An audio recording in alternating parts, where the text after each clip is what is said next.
চোখ রাখবো পরবর্তী খবরের দিকে। মোহাম্মদ সেলিম হুমায়ুন কবির বৈঠক জোট করতে চেয়ে সেলিমের সঙ্গে কথা। 31 তারিখের সমাবেশে সেলিমকে আমন্ত্রণ, তবে কি 26-এর ভোটে নতুন জোট? এই প্রশ্নই কিন্তু এখন রাজনীতির অন্দরে ঘুরপাক খাচ্ছে, কারণ ইতিমধ্যেই যে খবর উঠে আসছে, মোহাম্মদ সেলিম হুমায়ুন কবির বৈঠক জোট করতে চেয়ে সেলিমের সঙ্গে কথা, এমনটাই কিন্তু সূত্র মারফত জানা যাচ্ছে। 31 তারিখের সমাবেশে সেলিমকে আমন্ত্রণ জানানো হয়েছে, তবে কি 26-এর ভোটে নতুন জোট, নতুন সমীকরণ দেখতে পাবে বাংলা? কারণ আর কয়েক মাস পরে বিধানসভা নির্বাচন, এবং তার আগে এই যে বৈঠক, এবং এই বৈঠক ঘিরে নানা জল্পনা। ইতিমধ্যেই 31 তারিখের সমাবেশে সেলিমকে আমন্ত্রণ জানানো হয়েছে, এবং এই যে বৈঠক, সেই বৈঠক নিয়ে নানা জল্পনা উঠে আসছে।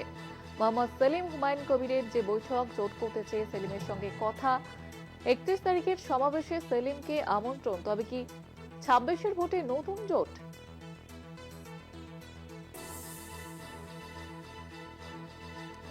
আর কয়েক মাস পরে বিধানসভা নির্বাচন, এবং এই বিধানসভা নির্বাচনের আগে নতুন জল্পনা এবার বঙ্গ রাজনীতিতে।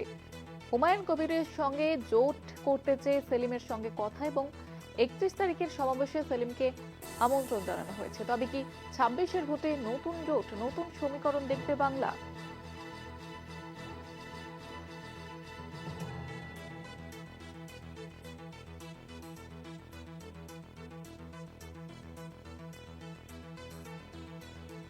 যেমনটা আপনাদের জানাচ্ছিলাম, সামনেই বিধানসভা নির্বাচন, এবং বিধানসভা নির্বাচনের আগে এই বৈঠক কিন্তু যথেষ্ট তাৎপর্যপূর্ণ, এবং এই বৈঠক ঘিরে নানা জল্পনা উঠে আসছে। জোট নিয়ে দীর্ঘ আলোচনা বেরিয়ে, এবং সিপিএম এর রাজ্য সম্পাদক মোহাম্মদ সেলিমের সঙ্গে দীর্ঘ বৈঠক করেন জনতা উন্নয়ন পার্টির প্রধান হুমায়ুন কবির, এবং বুধবার রাতে নিউ টাউনের একটি হোটেলে 1 ঘন্টারও বেশি সময় ধরে তাদের যে বৈঠক হয়,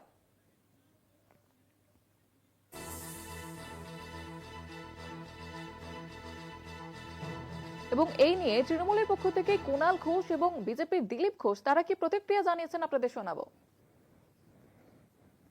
সিপিএম এর রাজ্য সম্পাদক কমরেড মোহাম্মদ সেলিম, তিনি ওই একটি হোটেলে হুমায়ুন কবিরের সঙ্গে নাকি ঘন্টা খানেক বৈঠক করেছেন। এক পক্ষ বলছে এটা জোটের প্রস্তুতি, আবার মোহাম্মদ সেলিম নাকি বলছেন মন বুঝতে গেছিলেন। প্রথম প্রথম প্রেমে পড়েছেন নাকি মন বুঝতে গেছিলেন? আসলে এই সিপিএম এর রাজ্য সম্পাদক এখন দেউলিয়া রাজনীতির ভিক্ষা পাত্র হাতে এ বাড়ি ও বাড়ি সে বাড়ি ঘুরছেন। আমরা এসব নিয়ে মাথাও ঘামাচ্ছি না।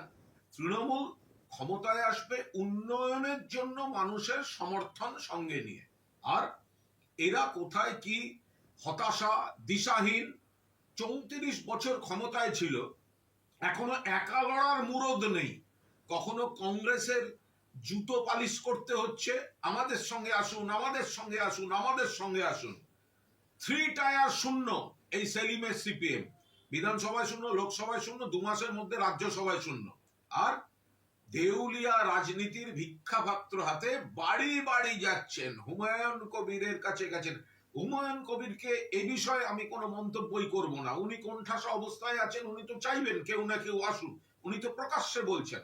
কিন্তু সিপিএম এর এই যে দ্বিচারিতার রাজনীতি, মুখে বামপন্থা, মুখে নাকি বামফ্রন্ট, মুখে নাকি সিপিএম ফিরছে। আরে যে সব লোকগুলো লাল ঝান্ডা নিয়ে শহীদ মিনারে 2-1টা মিটিং করতে যায়, তারাই তো বাড়ি এসে বিজেপিকে এতদিন ভোট দিয়ে এসছে। নির্বাচনের আগে ভাঙাগড়া তো হই, দল বদল হয়, নতুন দল তৈরি হয়, সেই এক্সারসাইজ চলছে। রেজাল্ট কি হয় সেটা দেখুন।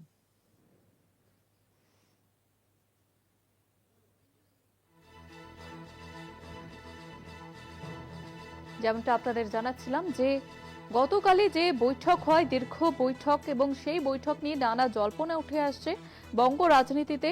সিপিএম এর রাজ্য সম্পাদক মোহাম্মদ সেলিমের সঙ্গে দীর্ঘ বৈঠক করেন জনতা উন্নয়ন পার্টির প্রধান হুমায়ুন কবির বুধবার রাতে নিউটাউনের একটি হোটেলে 1 ঘন্টারও বেশি সময় ধরে তাদের যে বৈঠক হয় সেই বৈঠক নিয়ে এবার জল্পনা। হুমায়ুন কবিরের সঙ্গে মোহাম্মদ সেলিম তাদের যে বৈঠক ইতিমধ্যেই আর সামনে বিধানসভা নির্বাচন এবং বিধানসভা নির্বাচনের আগে তাদের এই বৈঠক নিয়ে কিন্তু নানা জল্পনা উঠে আসছে। জনতা উন্নয়ন পার্টির প্রধান হুমায়ুন কবির বুধবার রাতে নিউটাউনের একটি হোটেলে 1 ঘন্টারও বেশি তাদের যে বৈঠক সেই বৈঠকে এবার যে প্রশ্ন উঠছে, যে জল্পনা, যে তাহলে 2026-এর যে বিধানসভা নির্বাচন সেই বিধানসভা নির্বাচনে কি নতুন জোট দেখবে বঙ্গ রাজনীতি?